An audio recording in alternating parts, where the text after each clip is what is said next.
Eis aí, abençoados, o tema do nosso estudo nesta manhã. É uma pergunta. Cristo é mesmo o fim da lei? É a pergunta de hoje. E o tema de hoje, né? Que é uma pergunta. Cristo é mesmo o fim da lei? O nosso versículo inicial se encontra em Romanos, capítulo 7, versículo 6. Tá? Romanos 7, 6. Antes de nós lermos, eu vou me dirigir aos abençoados que estão ao vivo, aliás, que estão pela gravação, né? Os irmãos que estão pela gravação conosco, eu quero convidar vocês, antes de tudo, a se inscreverem em nosso canal. Nós sabemos que tem muitas pessoas que assistem ao nosso canal e que não são inscritas, né? Então convido você a se inscrever, abençoado, é gratuito, né? Você se inscreve aqui embaixo do vídeo tem um botãozinho inscreva-se, né? Você se inscrever ou inscreva-se, e ao lado tem um sininho, é só você clicar nesse sininho. Você tem que fazer essas duas coisas, amados, porque se vocês só se inscreverem, o YouTube não está enviando para todos os inscritos, ele envia sim para todos que marcam o sininho, tá? Então se inscreve, marca o sininho para você receber sempre o nosso conteúdo no seu celular, né? Você recebe um aviso no seu navegador, no computador, onde quer que você esteja conectado, tá bom? Então se inscreva no canal, marque o sininho, esteja junto com a gente, venha crescer em graça, tá? Se você quiser entrar em contato comigo, entra por e-mail, tá? Por e-mail eu garanto que eu respondo, ainda que eu demore a responder, amado, eu vou responder, tá? contato@abencoados.com. Entre em contato por e-mail conosco, que eu vou lhe responder, ou pelo nosso site, no Fale Conosco do nosso site, tá? Mas se quiser, é até mais prático ir direto por e-mail, né? contato@abencoados.com. E nos escreva que eu vou lhe responder, eu, Cristiano França, te responderei pessoalmente neste e-mail. Qualquer dúvida, qualquer coisa, entre em contato com a gente, tá? E você que está aí pela gravação, se você sente no coração apoiar o nosso trabalho, você gosta, está crescendo em graça, Cristiano França, eu quero muito ajudar, eu quero que esse trabalho cresça, então eu quero ser um dos financiadores desse trabalho, eu vou semear nesse ministério para que a palavra corra. Você quer fazer isso? De antemão fica a nossa gratidão, tá? Para você fazer isso, embaixo do vídeo no YouTube você encontra diversos links. Um deles é o link Seja um Semeador. É só você abrir o box de informação aqui embaixo do vídeo, você vai encontrar, né, vários links. Um dos primeiros é Seja um Semeador. Clica nesse link que você vai abrir uma página onde tem as informações de como você pode nos ajudar, tá? Muito obrigado em nome do Senhor Jesus. Vamos ler então, abençoados, Romanos capítulo 7, versículo 6. Vamos lá. Mas agora, veja só, fomos libertos da lei, havendo morrido para aquilo em que estávamos retidos, para servirmos em novidade de espírito e não na velhice da letra. Preciosa igreja do Senhor Jesus, povo abençoado, eleitos de Deus, mais que vencedores em Cristo, povo de propriedade exclusiva de Deus, salvos pela graça, selados com o Santo Espírito da promessa. Meus amados, a pergunta de hoje, o tema de hoje, aliás, é uma pergunta bastante pertinente, porque por incrível que possa parecer, né, por mais que nós hoje que conhecemos a graça, né, vemos com muita claridade, com muita certeza, né, o estabelecimento da graça, né, como o Senhor Jesus morreu e ressuscitou para estabelecer a graça, e nós vemos a revelação dessa graça por meio do trabalho do apóstolo Paulo em suas epístolas. Então, para nós que conhecemos a graça, tudo isso é muito claro, né? Então para a gente fica parecendo uma coisa incrível e impossível uma pessoa não vislumbrar isso, mas é verdade. A grande maioria não consegue vislumbrar a graça, e por incrível que pareça, tem muitos irmãos que defendem que a lei ainda está em vigor. Então, veja bem, existem pelo menos dois grupos no meio da religião. Existem aqueles que não acreditam que estão na lei, eles pensam que estão na graça, mas estão na lei. Então, na cabeça desse primeiro grupo, a lei realmente foi abolida, eles não vivem mais nela. Então as obras que eles praticam, apesar de serem obras da lei, eles pensam que são obras da graça. Então, por exemplo, a grande maioria é dizimista, dá dízimo, esse dízimo que é uma fraude, né? Esse dízimo que as igrejas recebem aí, igrejas não, né? essas denominações recebem, a igreja somos nós, né? Então, esses dízimos que essas denominações religiosas recebem hoje, esse dízimo é uma fraude. Ele sequer existe na Bíblia. Esse dízimo em dinheiro, não existe na Bíblia isso aí. Isso é uma invencionice dos homens, tá? Então, é uma farsa, é uma fraude. Tá? Mas eles recebem essa fraude. Então eles colocam o povo debaixo de maldição, por quê? Porque eles ressuscitam esse espírito da lei. Ainda que na época da lei não se dava dízimo em dinheiro, mas o espírito da lei está vivificado nessa prática que fazem hoje. Então é uma forma de ressuscitarem a antiga aliança. Então as igrejas, 99,9% delas, igreja não, denominação, né? Essas denominações religiosas, 99% ou mais delas, né, recebe esse dízimo. Então, é dízimo, a maioria faz jejum, esse jejum de ficar sem comer, sem beber, isso é uma coisa que vem da lei, é uma obra da lei, mas eles pensam que é da graça. Jesus fazia jejum, né? Jesus fez jejum no deserto, na verdade, né? Jesus fez jejum no deserto, porque eu vejo em Atos dos Apóstolos as pessoas fazendo jejum. É claro, amados, eram judeus, praticantes de obras da lei. No início da igreja primitiva, né, os irmãos ali ainda estavam muito envolvidos com a lei. Muitos eram judeus de prática, né? Então eles recebiam Jesus, recebiam o conhecimento de que Cristo era o Messias, mas eles ainda se mantinham fiéis à lei, mesmo porque o templo lá da lei estava de pé. Então era uma luta muito grande fazer aquele povo entender que eles tinham que abandonar essas obras. Por isso que nós vemos na igreja primitiva muitas dessas práticas ainda da lei. Entende? Por isso que você vê a luta de Paulo em ensinar que eles tinham que abandonar Moisés. Vocês veem a carta aos Hebreus, ela foi escrita para isso, para libertar o povo, os hebreus, os judeus da lei.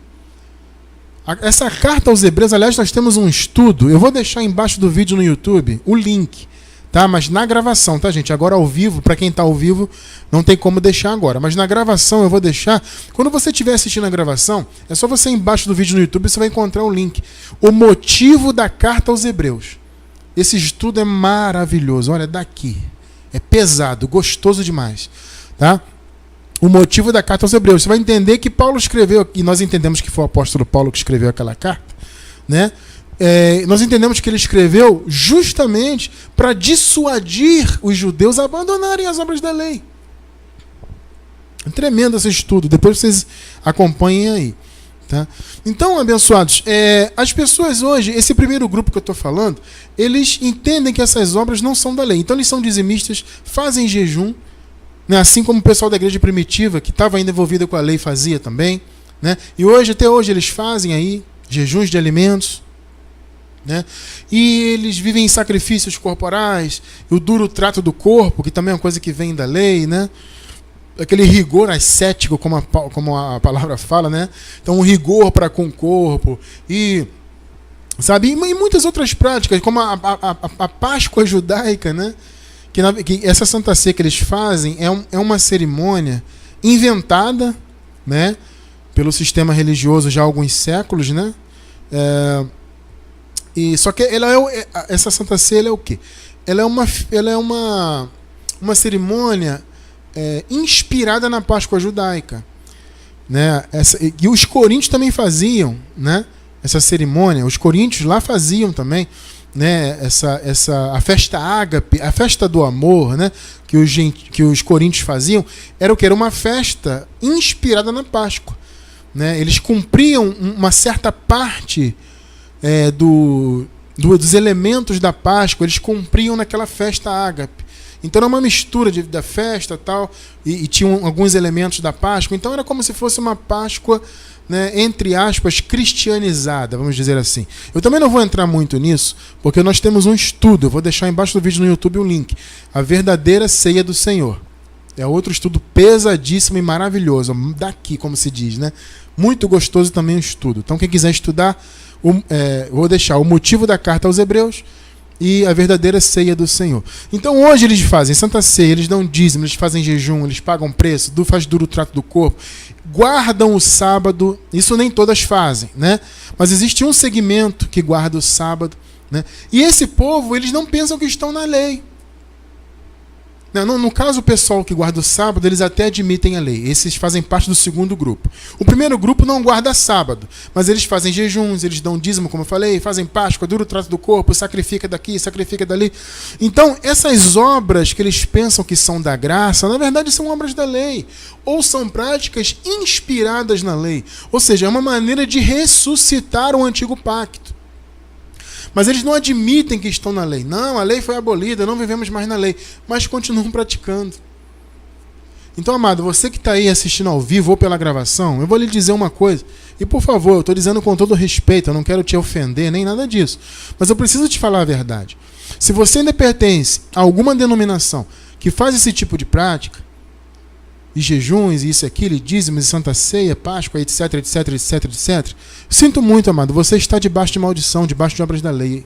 Eu lamento. Porque eles podem até dizer que estão em Cristo, mas não estão. A palavra diz que os que são das obras da lei estão separados de Cristo e debaixo de maldição. Então, amados, não estão em Cristo no sentido de que não estão servindo a Ele. Eles até estão em Cristo, quem é a ovelha, até está em Cristo no sentido de que está no tempo da graça. Né? Mas no sentido de servir ao Senhor, não, estão separados. Não servem ao Senhor, servem a homens, servem a sistemas, servem a denominações, servem a obras da lei. Se está em obras da lei, não está servindo a Cristo, está separado de Cristo e está debaixo de maldição. Sabe? Então não adianta. E existe o segundo grupo que eu falei, que além de praticar santa ceia, dízimo, isso, aquilo, aquilo outro, eles ainda guardam sábados de 24 horas. Esse pessoal que guarda o sábado de 24 horas, esses admitem a lei. Mas eles admitem só uma parte da lei. Eu já vou entrar nisso mais à frente. Então existe essa divisão. Né? E na verdade todos estão debaixo da lei. Os que guardam sábado, os que não guardam. Sabe por quê, amados? Veja bem. Se você pratica uma só obra da lei, você já está debaixo de toda ela. Está debaixo de maldição. Por exemplo, existem ministérios aí, você encontra até muito pela internet, que dizem pregar a graça. Mas esses ministérios, alguns deles dão santa ceia, que eles chamam de ceia do Senhor, porque é o sinal visível, porque é comunhão e não sei o quê. Né? E também cobram dízimos. Já tem outros ministérios que dizem pregar a graça, que eles não dão santa ceia, nem Páscoa judaica, mas cobram dízimos. Dizem que é o dízimo de Abraão, porque tem que dar, porque não sei o quê. Estão debaixo de maldição também. Não adianta dizer que prega a graça, meu amado. Tem que pregar de verdade. Não adianta dizer que vive a graça. Tem que vivê-la de verdade. Entende? Então, não adianta, amado. Se tem uma obra da lei no meio, está contaminada. É como Paulo fala, um pouquinho de fermento leveda a massa toda. Então, uma obrinha da lei que tenha, está contaminado pela lei, está debaixo de maldição. Então é importante nós entendermos, amados, que de fato Cristo é o fim da lei. Porque se você diz viver em Cristo, meu irmão, você não pode viver em obras da lei, comendo Páscoa, Santa Ceia, dando dízimo e jejum, isso e aquilo. Se você está em Cristo, e todos nós estamos em Cristo, amado, nós temos que abandonar obras da lei. Senão eu ressuscito a lei na minha vida. E Cristo deixa de ser o fim da lei. Se a palavra diz que Cristo é o fim da lei, mas o cara está guardando sábados, então a lei atravessou o Cristo, vamos dizer assim, ultrapassou a barreira de Cristo. E não pode, à luz do Evangelho, isso não pode acontecer. Romanos 7,6, de novo, o primeiro versículo, vamos reler aqui? Olha só. Mas, agora, olha só o que está escrito aí, meu irmão, minha irmã. Fomos libertos da lei. Olha só, está sublinhado aí, inclusive. Fomos libertos da lei. Tá? Havendo morrido. Nós temos também um estudo que fala que estamos mortos. Já estamos mortos. Morremos para o mundo, morremos para o pecado, morremos para a lei. São 3 mortes em uma, né? Vamos dizer assim. Eu vou deixar também o link desse estudo, já estamos mortos. Aí embaixo do vídeo no YouTube, na gravação. Havendo morrido para aquilo em que estávamos retidos, para servirmos em novidade de espírito e não na velhice da letra. A letra aqui é o quê? É a lei de Moisés. O que Paulo está dizendo? Que a lei é velha, está obsoleta, ultrapassada. É a velhice da letra. Eu não me baseio mais em letra, eu me baseio no Espírito. A graça é direção do Espírito, não é direção da letra. Não são 10 mandamentos escritos numa tábua. Não são 613 mandamentos que constam na lei de Moisés. Não, é a direção do Espírito. A lei de Deus em meu coração hoje é a lei do Espírito da vida. É a novidade de Espírito, vocês estão compreendendo? Então, abençoados, nós temos que ter isso em mente para que nós possamos, você que já está em graça, é bom você ter sempre isso forte em mente, para que você seja usado por Deus quando alguém do sistema religioso, principalmente os sabatistas, esses que guardam sábados e defendem a lei, no caso eles defendem mais o aspecto dos 10 mandamentos, eu já vou explicar isso já, eles fazem uma divisão, né, e defendem os 10 mandamentos, não importa, tá? Se você leva em consideração 10 mandamentos ou 613, não importa, está debaixo da lei. Mas eles defendem os 10 mandamentos, né, justamente para poder dar base a esse entendimento de que tem que se guardar um sábado de 24 horas, o que é um absurdo, é uma heresia, é algo terrível também, né? Então é bom você estar preparado, porque quando esse povo vem, esse povo tem bons argumentos. Sabe, são argumentos espertinhos, entre aspas, vamos dizer assim, mas que são sofismas, são embustes. É tudo mentira, mas num primeiro momento parece lógico. Entende? Então é bom você estar preparado. Eu, amado, já passei por muitos embates. Meus irmãos, neste ano, para quem não sabe, neste ano de 2019, eu estou completando, para a glória de Deus, muito obrigado, Senhor Jesus, por isso, 20 anos que eu estou conhecendo a graça. Tá? O mistério da graça começou na minha vida em 1999. Eu comecei devagarzinho vislumbrar algumas coisas da graça, estudar daqui, estudar dali. E eu estou ao longo de 20 anos, completando neste ano, agora que nós estamos em 2019, né? Se você estiver assistindo a gravação no futuro, em outro ano, aí já passou. Mas atualmente nós estamos transmitindo ao vivo e gravando também essa mensagem. Nós estamos em abril de 2019. Então são 20 anos defendendo, né, conhecendo e, consequentemente, defendendo o Evangelho da Graça. Então, mas nesses 20 anos, eu já me deparei com muitos embates. Eu até participava muito de debates, mas eu parei com isso quando eu amadureci. A palavra ensina que você não tem que participar de debate, né? Você tem que... A palavra de Deus, o Evangelho da Graça, ele não se entende por meio de debate, de lutas, de embate, ele se entende por revelação. Mas quando eu não era tão amadurecido, no início da graça, eu era muito impetuoso e queria falar, e queria, sabe, empurrar, e o que é um erro também, queria empurrar a força, o conhecimento da graça nas pessoas. Não pode ser assim, não é por força nem por violência, é pelo Espírito, é pela revelação. Então eu participava muito de debates, né? Então eu enfrentava os debates daqui e dali, sabe? E eu percebia que as pessoas tinham bons argumentos. Só que, como eu falei, são sofismas, né? São enganos, engodos, né? Então, abençoados, nós temos que ter a nossa mente preparada para lutar contra esses conhecimentos, tá? Não em debates, evite debates, não entre nisso. Tá? Debate não. Mas assim, é bom você ter a sua mente preparada, porque geralmente vem alguém da lei, ou vem alguém que está querendo vir para a graça, mas não entende muito bem. A pessoa vai te procurar. Isso é a verdadeira batalha espiritual, aliás. Sabe? É a luta de conhecimento. Não é luta física, não é luta contra supostos espíritos e vou lutar com o mal, vou expulsar, vou não sei o quê. Não é isso. A luta, a verdadeira batalha espiritual, é a nossa luta em nível intelectual. Veja só, 2 Coríntios 10, versículos 4 e 5. 4. Porque as armas da nossa milícia não são carnais, mas poderosas em Deus para a destruição de fortalezas. Aqui fortaleza é uma figura, né, de algo muito poderoso que é implantado na mente das pessoas. Então, olha só, a nossa luta é o quê? É destruir fortalezas. Como que se faz isso? Com conhecimento da graça, com bons argumentos, com conhecimento da palavra. Aqui, irmão, está escrito, veja só o contexto, veja o texto.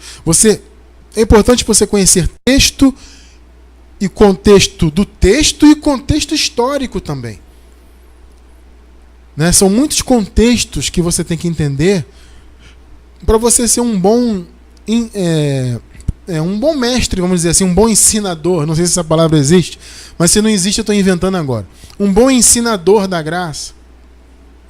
Você tem que conhecer o texto, o contexto do texto, o contexto histórico, o contexto cultural dos tempos bíblicos. Tudo isso é muito importante para você fazer uma avaliação dos textos, né? Então, amado, é bom você conhecer para você destruir fortalezas. Mas veja, não é a força, não é com debate, não é brigando, não é discutindo, não é isso.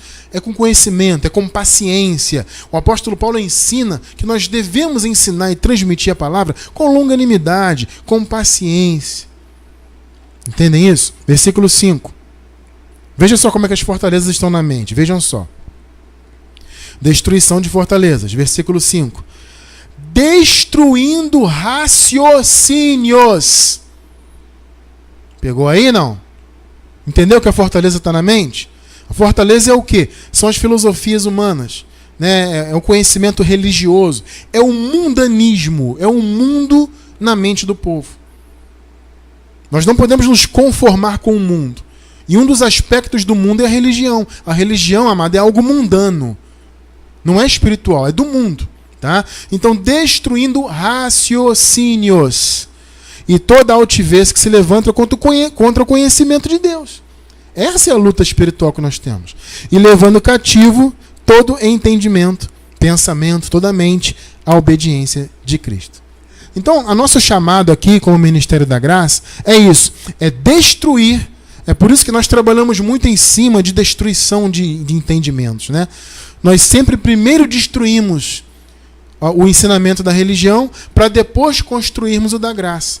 Porque é assim, amados, 99% das pessoas aí estão envolvidas com a religião e a mente delas está cheia de fortalezas. Então primeiro tem que destruir fortalezas para depois construir o entendimento da graça. Esse é o nosso chamado. Então eu já me deparei com muitas visões anti-graça, vamos dizer assim, né? E principalmente esse pessoal sabatista, né? O maior segmento dos que guardam sábados são os chamados adventistas do sétimo dia. Mas não são apenas eles, tá? Existem outras denominações que também guardam os sábados, tá bom? Mas assim, os mais conhecidos são os adventistas. E esse grupo tem bons argumentos, sim, eu não vou negar isso aí. Mas eu repito, são falácias, são sofismas, são argumentos que parecem reais num primeiro momento, mas quando você se aprofunda na graça, você vê que não tem nada que ver com a verdade, né? Tá? Então, uma das visões que esse povo tem, né, é essa tentativa de separar a tal lei moral de lei cerimonial. Durante um tempo até eu acreditei nisso. Existem duas leis, a lei moral, a lei cerimonial. Então o que eles dizem? Que eles aboliram a lei cerimonial, eles dizem isso, apesar de comerem Santa Ceia, darem dízimos, fazerem jejuns, tudo isso eles fazem, os adventistas e todos os sabatistas. Mas eles dizem que aboliram as cerimônias, mas fazem cerimônias. Vocês veem que não tem coerência o entendimento desse povo.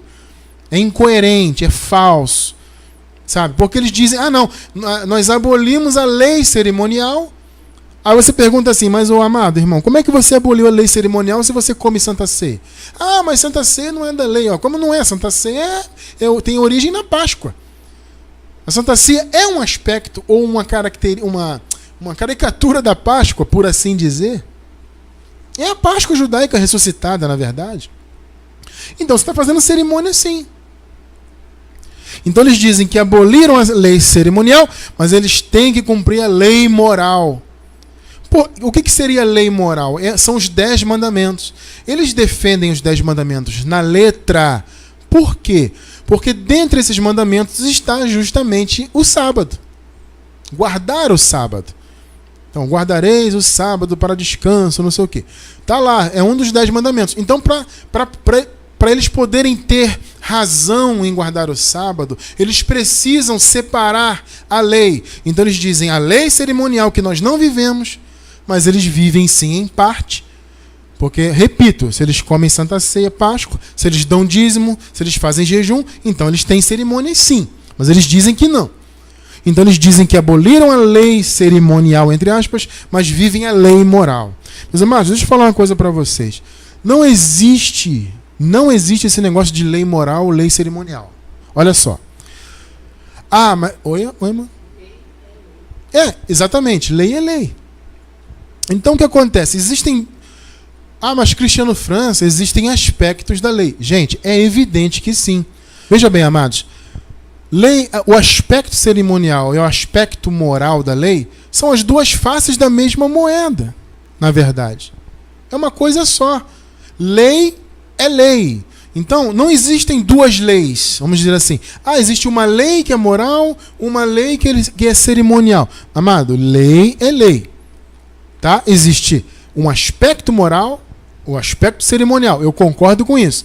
Mas tudo é uma lei só, é só lei. Então, eles fazem isso para tentar... não, nós guardamos o sábado, mas o sábado é um aspecto moral. O apóstolo Paulo ensina a abrir mão só do cerimonial. Não, amado, você vai ver na Bíblia que não. Então, eles têm esse argumento de lei moral, lei cerimonial. Parece ilógico, né? Dizer que é como se houvesse duas leis, né? Mas não, existem dois aspectos de uma lei só. Lei é lei. Tá? E um outro ponto que eles batem muito é na questão da palavra fim. Né? Em Romanos, já vamos ler já, o apóstolo Paulo diz que Jesus é o fim da lei. Eles dizem que fim não significa que acabou. Significa que o fim aqui seria o objetivo da lei. A finalidade. Né? O fim no sentido de finalidade, de objetivo. Então, não acabou. Aqui Cristo era o objetivo da lei. A lei... Vocês estão entendendo? São argumentos que são, como eu falei, espertinhos, entre aspas. Né? Então você parece que tem uma lógica, puxa vida. E esses argumentos têm enredado muitas pessoas aí. Mas na verdade são falácias, amados. Vamos ler Romanos 10:4.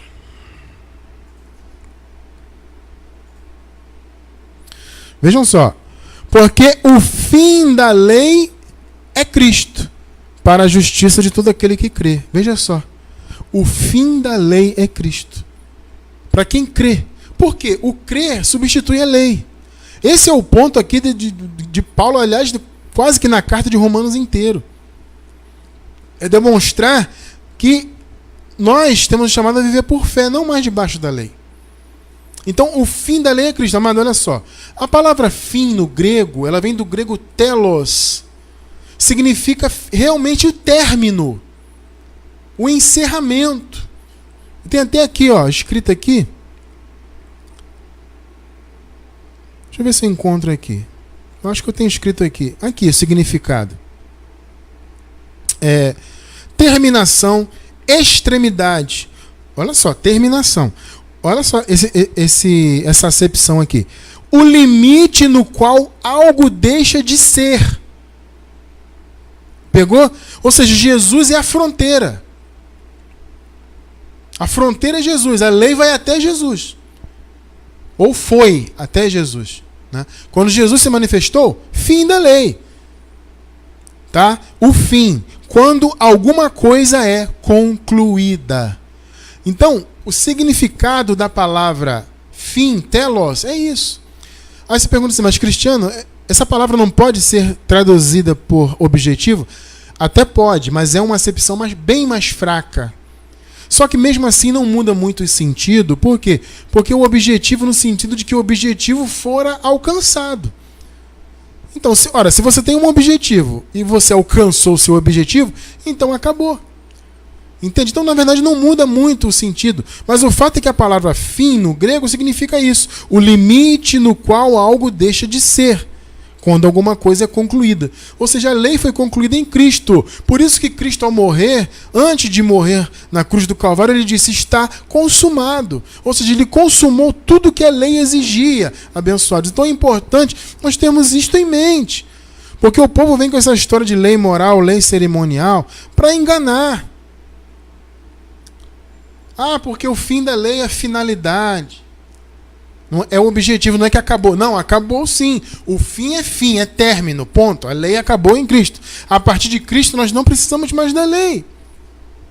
Vocês estão entendendo?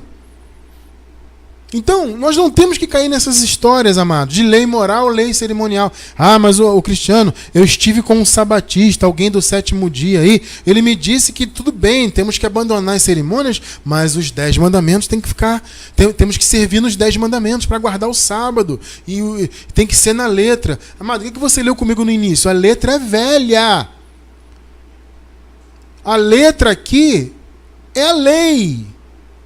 Eu acho até interessante. Uma vez eu estava conversando com um irmão e eu estava muito assim, né, mostrando na palavra, aqui, irmão, tá escrito e tal. Aí o irmão ficou sem argumento, aí ele falou assim, isso já tem muito tempo, né? Aí ele falou assim para mim, ah, Cristiano, você está muito na letra. Eu estava na graça, mostrando a graça na Bíblia. A letra mata, irmão, cuidado. Você vê, né, abençoado? Você vê como tira as coisas do contexto, né? Eu estava mostrando muito na Bíblia, porque eu estava defendendo a graça na época para o irmão, e mostrando aqui, irmão, está escrito, aqui está escrito, aqui está escrito. Ah, Cristiano, você está muito na letra, a letra mata. Amado, a letra mata a letra da lei. Quando Paulo falou sobre a letra, ele não estava falando das suas epístolas, do conhecimento da graça. Ele está falando da lei. Então, quando ele fala, não servimos mais na velhice da letra, ele está falando da lei de Moisés. Isso inclui o aspecto cerimonial e os 10 mandamentos também. Então nós não temos que cair nisso, amado. Lei é lei, é a mesma coisa. Lei moral, lei cerimonial. Não existe essa divisão. Existem aspectos. Mas é a mesma coisa. São as duas faces da mesma moeda. Vamos ver aqui, ó, 2 de Coríntios 3, versículos do 7 ao 14. Vamos ler esse contexto aqui, olha só. Presta bem atenção na leitura, amado. Vejam. E seu ministério da morte. Note o que Paulo está dizendo. O ministério que trouxe morte. Está sublinhado aí, inclusive. Isso, o ministério da morte. Da morte.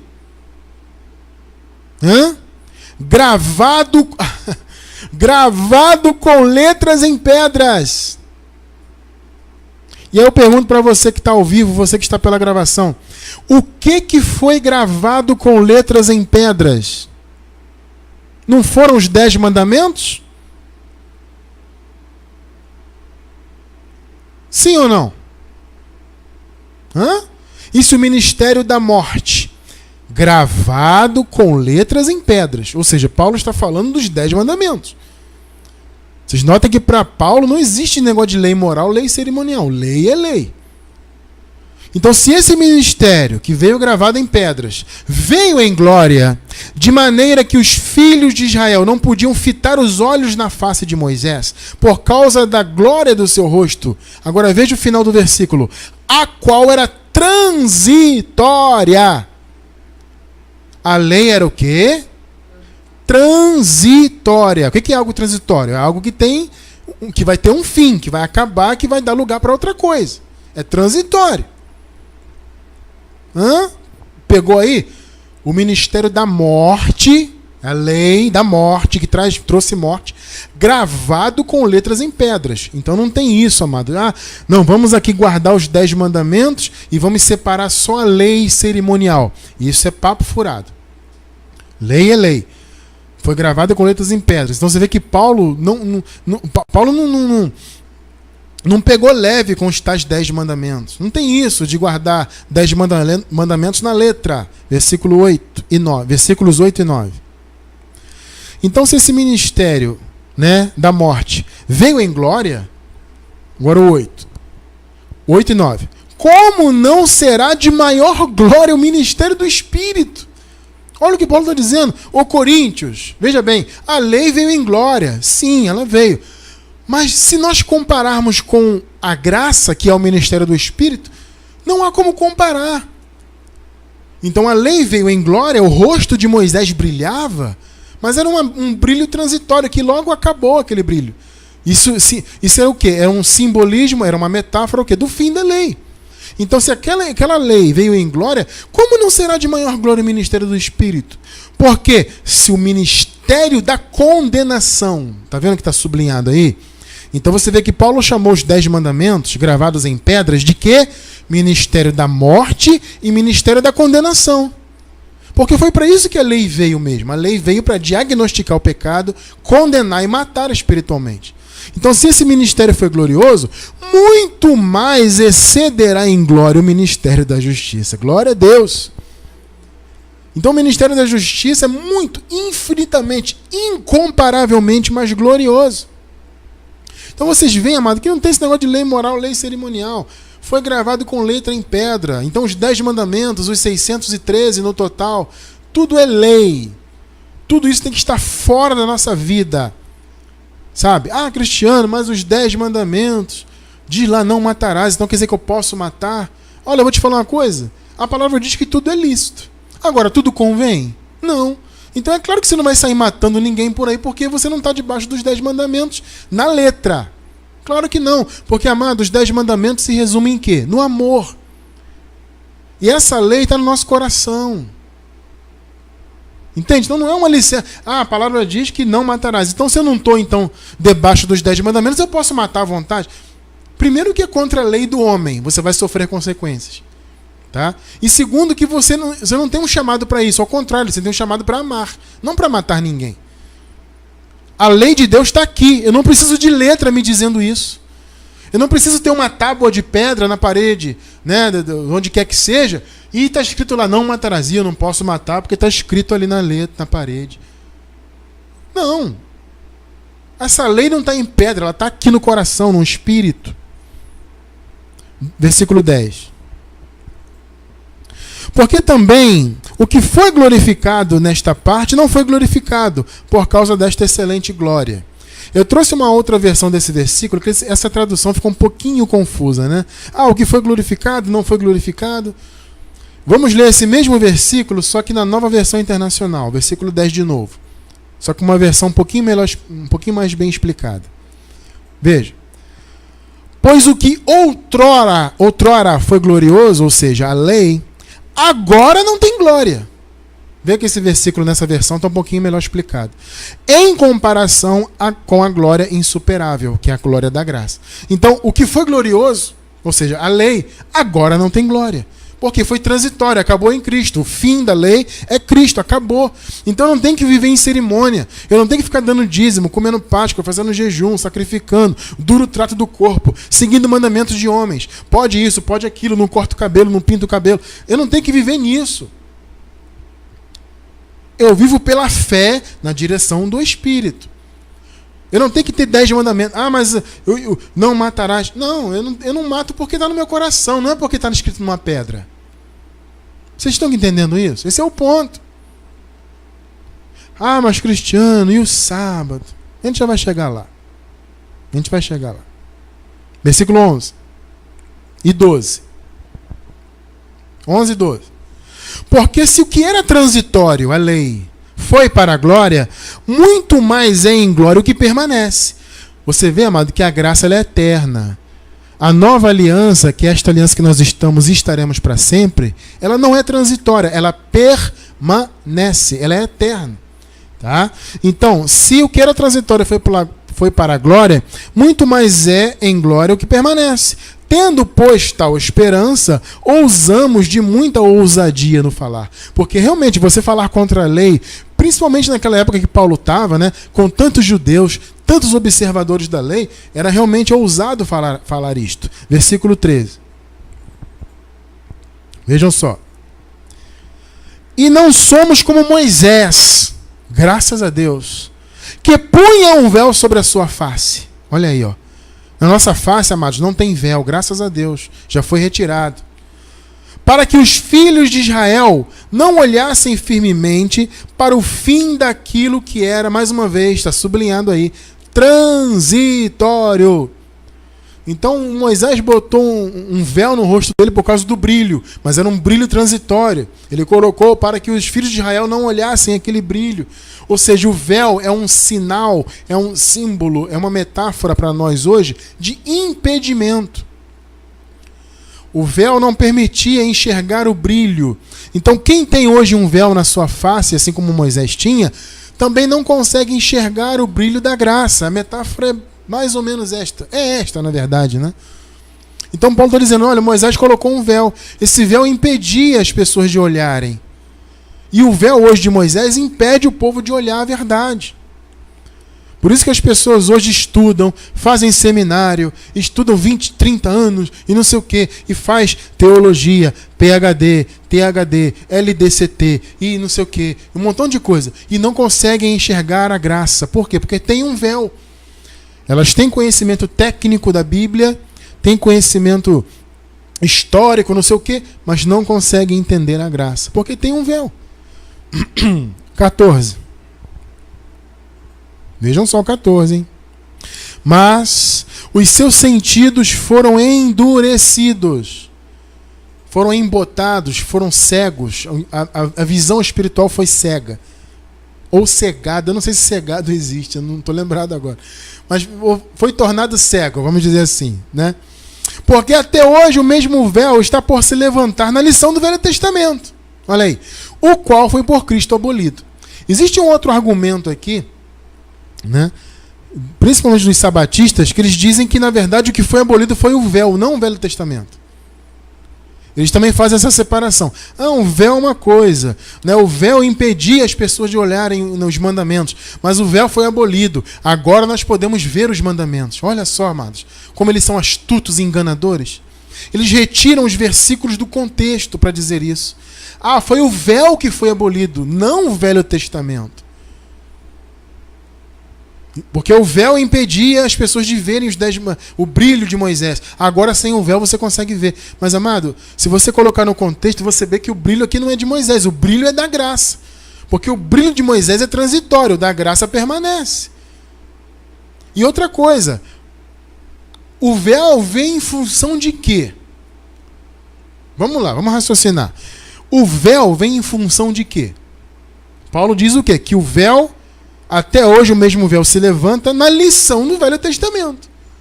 Então o véu, os olhos dos espirituais do povo de Deus ficam encobertos por meio de quê? Do Velho Testamento.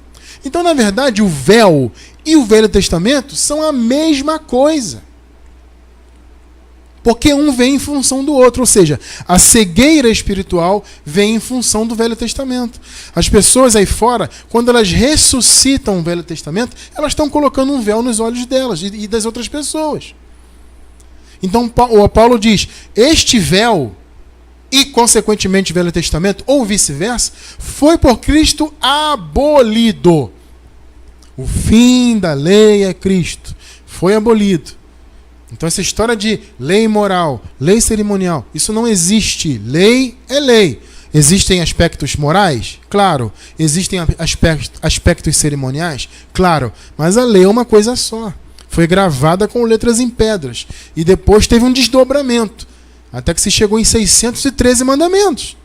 Agora, você vai se colocar debaixo disso? Se você dá dízimo, você tem que cumprir todos os outros mandamentos. São 613. Se você faz jejum, você tem que então cumprir os outros. Se você come Páscoa judaica, tem que cumprir os outros. E por aí vai. Se você guarda o sábado de 24 horas, você tem que cumprir os demais mandamentos. Então as pessoas ficam nessa, né? Mas Cristiano, quando Deus estabeleceu a lei, ele disse que ela é eterna. Amado, a lei é eterna. Mas ela está agora aqui. Vocês estão compreendendo? Não são mais 10 mandamentos escritos numa pedra. Entendem isso? A lei de Deus está aqui agora. Ela é eterna, continua sendo eterna. Só que mudou o pacto. Vocês entendem? A lei de Deus é eterna. Ela está aqui no coração. Mas o pacto é outro. O pacto não está mais fundamentado em letras escritas em pedras, em mandamentos colocados, alinhados, né? Primeiro mandamento, segundo... Não, está tudo aqui no nosso coração, é o amor. Então o Novo Testamento, ele veio substituir o Antigo. Diferente do que muitos defendem, o Novo Testamento, ele não é um aprimoramento do Velho. Não, ele é novo, ele é outro, ele é substituto. Hebreus 8, 6 e 7. 6. Agora, porém, o ministério que Jesus recebeu é superior ao deles. Deles aqui são os sacerdotes da lei, tá? Então o ministério de Jesus, que Jesus recebeu, é superior ao ministério dos que defendem a lei, dos sacerdotes, do sumo sacerdote, etc. Assim como também a aliança que ele é mediador, a nova, é superior à antiga, sendo baseada em promessas superiores. Versículo 7. Vejam que a nova aliança substitui a antiga. Pois, se aquela primeira aliança, a lei, o velho pacto, o antigo pacto, que veio por Moisés, se aquela fosse perfeita, não seria necessário procurar lugar para outra. Você vê que a nova aliança substituiu a antiga? Por quê? Porque a antiga era defeituosa. Se ela fosse perfeita, não precisava ter outra. Mas a lei foi imperfeita porque ela era aplicada pela carne. Vocês entendem isso? Então está muito claro que Paulo não era defensor dos 10 mandamentos, como alguns dizem. Paulo defendia os 10 mandamentos. Negativo. Ele deixou claro, a nova aliança substituiu a antiga. A lei que foi gravada com letras em pedras, os 10 mandamentos, era um ministério de morte e de condenação. Então, amado, não tem essa que... alguns dizem, mas Paulo guardava sábado. Amado, olha só. Paulo não guardava sábado coisa nenhuma. Só que o apóstolo Paulo, muitas vezes, ele se fez de fraco para ganhar os fracos, como ele dizia. Paulo diz, escrevendo aos Coríntios, que muitas vezes ele se colocava debaixo da lei para aqueles que estavam debaixo da lei, para tentar ganhar aqueles irmãos. Mas ele diz, embora eu não esteja debaixo da lei. Paulo deixa isso claro. Eu não estou debaixo da lei, mas eu me colocava muitas vezes. Porque, veja bem, o Paulo, quando ele ia pregar para os judeus, muitas vezes ele fazia isso nos sábados. Porque era quando os judeus se reuniam. Eles cumpriam a lei ainda naquela época. Então, se ia na sinagoga, os judeus estavam lá, no sábado, guardando o sábado e se reunindo, era a prática deles. Então, Paulo aproveitava. Mas não é que ele guardava o sábado. Amado, Paulo não defendia sábado. Gálatas 4, versículos 9 até o 11. Gente, o esboço está grande, o horário está avançado, mas eu peço paciência para vocês, tá? Vamos aí até o final. Gálatas 4, versículos 9 até o 11. 11. Mas agora... Paulo falando aos Gálatas, conhecendo a Deus, ou antes, sendo conhecidos por Deus, porque Deus nos conheceu antes da fundação do mundo. Aí Paulo pergunta de maneira retórica, como tornais outra vez a esses rudimentos fracos e pobres, Paulo está falando da lei, das obras da lei, aos quais de novo quereis servir, Gálatas? Vocês conhecem a Deus, foram conhecidos por Deus antes. Como é que vocês querem voltar de novo aos rudimentos fracos e pobres da lei? Agora veja o que ele diz nos versículos 10 e 11. Vejam só, amados. 10 e 11. Guardais dias. Amado, vamos lá. Vamos lá. O Paulo está falando de quê aqui, meu irmão? Primeiro ele chamou o quê? De rudimentos fracos e pobres. A lei, obras da lei, mandamentos. Agora veja o que ele diz. Guardai dias. Gálatas, vocês estão guardando dias, e meses, e tempos, e anos. Aqui Paulo está falando das cerimônias judaicas, das festas judaicas. Os Gálatas estavam guardando tudo aquilo, observando sábados. Veja o que Paulo fala. Eu receio de vós que não haja eu trabalhado em vão para convosco. Em outras palavras, em uma outra tradução, Paulo está dizendo que eu espero que não tenha trabalhado em vão para vocês. Porque eu estive muito tempo com vocês pregando a graça, levando o evangelho, vocês foram criados na graça, agora vocês estão guardando dias. Pergunta, o apóstolo Paulo era a favor de sábados? Eu acho que está muito claro que não, né? Muito claro que não. Paulo puxou a orelha dos Gálatas porque eles estavam guardando dias. Está claro isso aí. Amado, foi por Cristo abolido, velho pacto, cerimônia, lei moral, lei cerimonial, tudo isso caiu por terra. O que está no nosso coração agora é a lei do Espírito da vida. É a nova aliança. Não mais um ministério de morte, de condenação. Tem esse negócio de que o fim da lei é um objetivo. Jesus era o objetivo, não o término. Não, o sentido é término. O sentido é o limite. Jesus foi o limite. Jesus se manifestou, pronto, acabou a lei. A lei cumpriu seu objetivo, acabou, ponto final.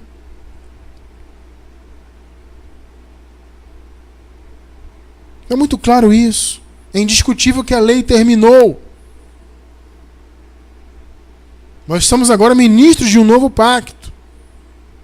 2 de Coríntios 3:6. O qual nos fez também capazes de ser ministros de um novo testamento. Não da letra, mas do espírito. Porque a letra mata. Gente, letra mata não são o texto, não é o texto bíblico, vamos dizer, as cartas de Paulo, o ensinamento da graça. Letra aqui é a lei. A letra mata, o espírito vivifica. Então, quando você for falar da graça com alguém, começar a mostrar na Bíblia os textos, provavelmente alguém vai dizer isso para você. Ih, irmão, o irmão está muito na letra, a letra mata. Não, a letra que mata é a lei. A lei de Deus nesse novo pacto está gravada em nossos corações. Jeremias 31, do 31 ao 33. 31. Eis que dias vêm, diz o Senhor, em que farei uma aliança nova. Olha aí a promessa do Senhor no antigo pacto. Isso já se cumpriu. E que farei uma aliança nova com a casa de Israel e com a casa de Judá. Olha, o Senhor falando por meio de Jeremias. Versículo 32. Agora veja o que ele diz, gente. Aqui você vai notar que realmente Deus está falando de algo novo. Não conforme a aliança que fiz com seus pais, a lei de Moisés, no dia em que os tomei pela mão para tirar da terra do Egito. Porque eles invalidaram a minha aliança, apesar de eu os haver desposado, diz o Senhor. 31. Veja o 31, amado. Mas esta aliança que farei com a casa de Israel, depois daqueles dias, diz o Senhor. Mas esta é a aliança, a nova, que farei com a casa de Israel depois daqueles dias, diz o Senhor. Porei a minha lei no seu interior. Pegou aí ou não? Onde é que está a lei agora? No coração? Escreverei no seu coração. Não são 10 mandamentos mais escritos em pedras, amados. É no coração. E eu serei o seu Deus, e eles serão o meu povo. Amados, Senhor Deus é o nosso Deus, e nós somos dele. Porque ele colocou a lei dele em nosso coração. Não a lei de Moisés, não os 10 mandamentos, não lei cerimonial, lei moral, nada disso. É a lei do Espírito da vida. É a lei da nova aliança, é o amor. Está aqui revelado em nosso coração pela palavra. E isso, obviamente, inclui, né, essa abolição toda da lei, esse abandono da lei e das obras da lei. Claro que isto inclui o sábado. Amados, os sabatistas têm muitos argumentos. Vocês pegam, eles têm muitos estudos aprofundados. E vai daqui, vai dali. Nós conseguimos derrubar todos os argumentos deles sobre o sábado com um único pensamento. O que o sábado é? O sábado é o descanso, correto? O sábado para o descanso. Esse sábado, que é uma alusão ao sétimo dia que Deus descansou, que na verdade o sétimo dia de Deus que descansou era também uma alusão à graça, na verdade. Né? Porque se você for pensar bem, Deus não precisa de descanso. Então isso é o quê? É uma metáfora. Deus descansou no sétimo dia da criação. Na verdade o sétimo dia é a graça. O sétimo dia é o dia que estamos vivendo, já estamos nele, inclusive. Já estamos no sábado. Entende? O sábado é todo dia para nós, amado. O sábado não é um dia de 24 horas. Por quê? Porque o sábado é Jesus. Lembra-se do que Jesus falou? Vinde a mim, vós que estáis cansados, e eu vos aliviarei. Encontrareis o quê? O quê? O quê? Descanso para as vossas almas. O que Jesus falou? Vocês vão encontrar descanso em mim. Ou seja, quem é o meu descanso? Eu ficar um dia de sexta à noite, o Shabat, né, é isso. Né? Inclusive os adventistas e todos os sabatistas e os que guardam a lei, os judeus até hoje, eles têm isso. O sábado é o quê? É sexta-feira à noite, a partir mais ou menos das 18 horas, o pôr do sol, até o sábado, né, às 18 horas. Tá bom? O pôr do sol de sexta para o pôr do sol de sábado. É 24 horas. Eles pensam que isso é o descanso. Era nos 10 mandamentos. Entende? Mas na graça o descanso é Jesus. E em Cristo nós estamos todos os dias. Não faz sentido guardar um dia de 24 horas. Por isso que Paulo ficou aborrecido com os Gálatas. Ô Gálatas, vocês estão em rudimentos fracos e pobres? Guardais dias e meses e anos, ô Gálatas? Nosso sábado é Jesus. Nosso descanso é o Senhor. Então, amado, qual é a pergunta do tema do nosso estudo de hoje? Cristo é mesmo o fim da lei? Resposta: sim, é. A lei acabou nele, agora nós vivemos guiados pelo Espírito. Não servimos mais a Deus na velhice da letra da lei, porque a letra mata. Nós vivemos na direção do Espírito Santo.